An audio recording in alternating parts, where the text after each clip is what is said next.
সাধারণ শিক্ষার্থীরা মনে করত যে যদি ছাত্রলীগ করে যারা, এরাই অন্যায়ভাবে অন্যায্যভাবে আবাসন সুবিধা পাবে, হলে একটু ভালো খাবার খাবে, তারপরে হলো কি মেয়েদেরকে হ্যারেস করবে, ওই ধরনের একটা ইন্টেনশন ছিল যারা ছাত্রলীগ করতো। হেফাজতে ইসলামের উপর কি বর্বর হামলা হয়েছে, আমাদের দলীয় নেতাকর্মীর তো গুম খুন, ইলিয়াস ভাই থেকে শুরু করে আমাদের নুরুজ্জামান জনি, নূরে আলম, অজস্র মানুষ ক্রসফায়ারে মারা গেছে। কিন্তু তখনও মানুষ কিন্তু রাজনৈতিকভাবে ওইভাবে সাধারণ শিক্ষার্থীরা সচেতন হয় নাই, অথবা নিষিদ্ধ ছাত্রলীগ সাধারণ শিক্ষার্থীদেরকে আমাদের থেকে দূরে রেখেছিল। আসলে ফ্যাসিস্ট লীগের আমলে সাধারণ শিক্ষার্থীরা ছাত্র রাজনীতির যে ধারা ছিল, অপধারা, এটা তো গুণগত ধারার দিক থেকে খুবই ডেটোরিয়েট করেছিল। কারণ তখন ছিল চাঁদাবাজির আখড়া, ওইখানে ইফটিজিংয়ের আখড়া, এগুলো ছিল ছাত্র রাজনীতি, ছাত্রলীগ, নিষিদ্ধ ছাত্রলীগ যা করেছে সে কারণে সাধারণ শিক্ষার্থীরা রাজনীতি বিমুখ হয়ে গেছে। এখন আমাদের কিন্তু ছাত্র রাজনীতির এই মোটিভেশনাল জায়গা থেকে কিন্তু নেগেটিভ জায়গা থেকে আমাদের শুরু করতে হচ্ছে। আমরা কিন্তু এখনও কিন্তু জিরোতে না, আমরা নেগেটিভে আছি। কারণ সাধারণ শিক্ষার্থীরা মনে করতো যে যদি ছাত্রলীগ করে যারা, এরাই অন্যায়ভাবে অন্যায্যভাবে আবাসন সুবিধা পাবে, হলে একটু ভালো খাবার খাবে, তারপরে হলো কি মেয়েদেরকে হ্যারেস করবে, ওই ধরনের একটা ইন্টেনশন ছিল যারা ছাত্রলীগ করতো। সেই জায়গা থেকে এখন আমাদেরকে সাধারণ শিক্ষার্থীদের আস্থার জায়গায় ফেরত আনার জন্য অলরেডি 24-এর গণ অভ্যুত্থানের পর আমরা প্রত্যেকটি ক্যাম্পাসে গিয়েছি। আমাদের সাংগঠনিক অভিভাবক, আমাদের বর্তমান প্রধানমন্ত্রী জনাব তারেক রহমান, উনি বাংলাদেশের বিভিন্ন প্রান্তে আমাদের টিম করে দিয়েছিলেন, আমরা সব জায়গায় ছড়িয়ে গেছি। তো আমরা তখন আমাদের যে ছাত্রদলের গৌরবোজ্জ্বল ইতিহাস, যে সেই যে 1979 সালের 1 জানুয়ারি থেকে শুরু করে আজ পর্যন্ত ছাত্রদল কি করেছে, সেরকম একটি বুকলেট নিয়ে আমরা তাদের কাছে গিয়েছিলাম। 31 দফা নিয়ে রাষ্ট্র মেরামতের সাম্য মানবিক বাংলায় বিনিময়ের জন্য। তো সাধারণ শিক্ষার্থীরা যখন আমরা তাদের কাছে এই জিনিসগুলো নিয়ে গেলাম, তখন তারা বলেছে যে আমরা তো এই বিষয়ে আগে কখনো জানতাম না, কখনো কেন্দ্রীয় নেতারা আমাদের কাছে আসে নাই। তো এই যে অভূতপূর্ব সাড়া আমরা পেয়েছি, তখন থেকে আমরা মনে হয়েছে এখনও সাধারণ শিক্ষার্থীরা ট্রমাটাইজ, একটা পার্সেন্টেজ কিছু মানুষ আমাদের সাথে যোগাযোগ করে সাধারণ শিক্ষার্থীরা। কিন্তু এর বাইরেও সাধারণ শিক্ষার্থী যারা আছে, এরা অনেকে আছে রাজনীতির প্রতি অনীহা হয়ে গেছে ফ্যাসিস্ট লীগের ওই সময় নিষিদ্ধ ছাত্রলীগ অবরাজনীতি দেখে। কিন্তু তাদেরকে রাজনৈতিকভাবে সচেতন থাকতে হবে এই দেশের স্বার্থেই। কারণ তারা রাজনৈতিকভাবে সচেতন না হলে, আপনি দেখেন এর আগে হেফাজতে ইসলামের উপর কি বর্বর হামলা হয়েছে, আমাদের দলীয় নেতাকর্মীর তো গুম খুন, ইলিয়াস ভাই থেকে শুরু করে আমাদের নুরুজ্জামান জনি, নূরে আলম, অজস্র মানুষ ক্রসফায়ারে মারা গেছে। কিন্তু তখনও মানুষ কিন্তু রাজনৈতিকভাবে ওইভাবে সাধারণ শিক্ষার্থীরা সচেতন হয় নাই, অথবা নিষিদ্ধ ছাত্রলীগ সাধারণ শিক্ষার্থীদেরকে আমাদের থেকে দূরে রেখেছিল। এই কারণে আমরা সে সময় সফল হতে পারি নাই, সময় লেগেছে। কিন্তু 24-এর গণ অভ্যুত্থানে যখন সাধারণ শিক্ষার্থীরা বুঝেছে যে বিএমপি, আমাদের নেতা জনাব তারেক রহমান, বেগম খালেদা যে সঠিক পথে আছেন এবং তারা যে এই ফ্যাসিস্টের বিরুদ্ধে আন্দোলন করেছেন, তারা সঠিক আন্দোলন করেছেন, তখনই সাধারণ শিক্ষার্থীরা মাঠে নেমেছিল বলেই স্ফুলিঙ্গের মতো আমরা এই ফ্যাসিবাদ মুক্ত বাংলাদেশ পেয়েছি।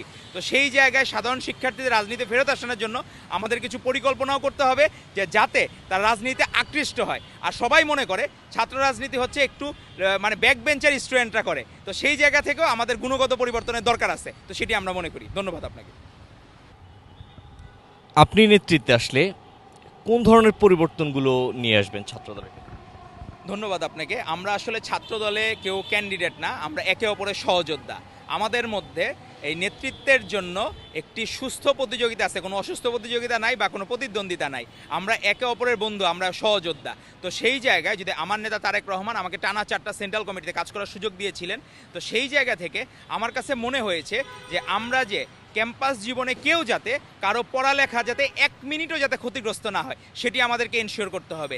আমাদের যে যতই আন্দোলন সংগ্রাম বা যে কোনো যৌক্তিক আন্দোলন বা যে কোনো বিষয়ই থাকুক, আমরা চেষ্টা করব আমাদের ছাত্রদলের প্রোগ্রামগুলো ব্রেক টাইমে করার জন্য। ইউনিভার্সিটি কলেজের একটা ব্রেক টাইম থাকে, সকাল 11টা থেকে দিলাম 11:30 পর্যন্ত ব্রেক টাইম। আমরা প্রোগ্রামগুলো এর মাঝে তারা খাবারের জন্য 15 মিনিট, আর আমরা 15 মিনিটের জন্য প্রোগ্রাম রাখার চেষ্টা করব, যে যাতে সংক্ষিপ্ত হয় কিন্তু তারা যাতে মেসেজটা পায় যে আমরা কেন এই যৌক্তিক আন্দোলনগুলো চাই। অনেক ক্যাম্পাসে আমরা দেখলাম প্র্যাকটিক্যাল ক্লাসের জন্য কম্পিউটার নাই, প্র্যাকটিক্যাল ক্লাসের জন্য ডিসেকশন রুম নাই, সেখানে নামাজের রুম নাই আমাদের বোনদের।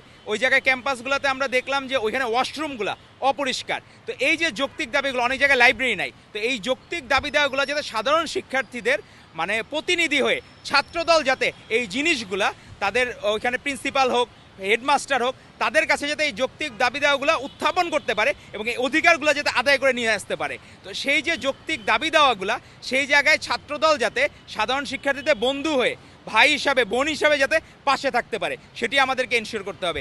আরেকটা বিষয়, আমাদের সারা বাংলাদেশে আমাদের যে ছাত্রদল নেতৃবৃন্দ আছে, তো তাদেরকে আমরা একটা ছাতার নিচে আনতে চাই যে সবার যাতে ব্লাড গ্রুপিংটা করা থাকে, যে আমরা একটা ব্লাড গ্রুপিং সেল করব সেন্ট্রালি, যে সেই জায়গা থেকে যাতে যখনই সাধারণ শিক্ষার্থী হোক, সে আমাদের দল করুক বা না করুক, প্রত্যেকের যদি আত্মীয় স্বজন বা তার নিজেরও ব্লাডের কখনো প্রয়োজন হয়, আমরা যাতে সাথে সাথে আমরা একটা সেল নিয়ন্ত্রণ করবো। 3 মাসের আগে তো ব্লাড দেওয়া যায় না, আরও কিছু ক্রাইটেরিয়া আছে যে 50 কেজি বা 45 কেজি ওজনের নিচে দেওয়া যায় না। এই ক্রাইটেরিয়াগুলো যারা ফুলফিল করবে, ব্লাড দেওয়ার জন্য ফিট যারা, তো তাদেরকে আমরা একটা তালিকা করবো এবং 3 মাস পর পর কেউ যদি ব্লাড দিয়ে থাকে তার ওইখানে একটা 3 মাসের মধ্যে হইলে রেড মার্ক থাকবে, আবার 3 মাস পার হয়ে গেলে মানে ইয়েতে সবুজ মার্ক আসবে। তো সবুজ মার্ক দেখে বোঝা যাবে সে ব্লাড দেওয়ার জন্য ফিট, যে কাউকে সে ব্লাড দিতে পারবে। আবার এটার অন্য একটা বিষয় আছে যে কেউ যাতে মাদকাসক্ত না হয়। আমরা যারা এই ছাত্র দলে, আমাদের নেতা জনাব তারেক রহমান, উনি যে সাম্য মানবিক বাংলাদেশ বিনির্মাণ করতে চান, তার সারথি হবে বাংলাদেশ জাতীয়তাবাদী ছাত্রদল। এজন্য সকল পর্যায়ের নেতৃবৃন্দকে নিজেদেরও ঠিক রাখতে হবে, নিজেরাও যাতে কোনো অন্য জায়গায় যে মাদকাসক্ত বা কোনো কিছু না হইতে পারে। সেজন্যই আমরা এই ব্লাড গ্রুপিং সেলটা করব, যাতে এটার মাধ্যমে আমরা সাধারণ মানুষের উপকারে আসতে পারি এবং প্রত্যেকটা নেতাকর্মীও যাতে নিজেকে কন্ট্রোলে রাখে, কখনো যাতে তারা আনকন্ট্রোল লাইফ বা কোনো কিছুর মধ্যে না চলে যায়। আর একটা বিষয় হলো, প্রত্যেকটা ক্যাম্পাসে আমরা অভিযোগ বক্স রাখবো, একটা অভিযোগ বক্স আর একটা পরামর্শ বক্স, সেটা সরাসরি সেন্ট্রাল ছাত্র দলের কাছে আসবে, যাতে আমরা বুঝতে পারি যে প্রত্যেকের কি কি অভিযোগগুলো আছে। যদি ছাত্র দলের কেউ কোনো অন্যায় বা খারাপ কাজ করে, তার বিরুদ্ধে যাতে আমরা সত্যিকার অর্থে আমরা সেটা আবার ফ্যাক্ট চেক করে, ক্রস চেক করে তার বিরুদ্ধে যাতে ব্যবস্থা নিতে পারি আমরা, যদি ঘটনা সত্যি হয়। ধন্যবাদ আপনাকে।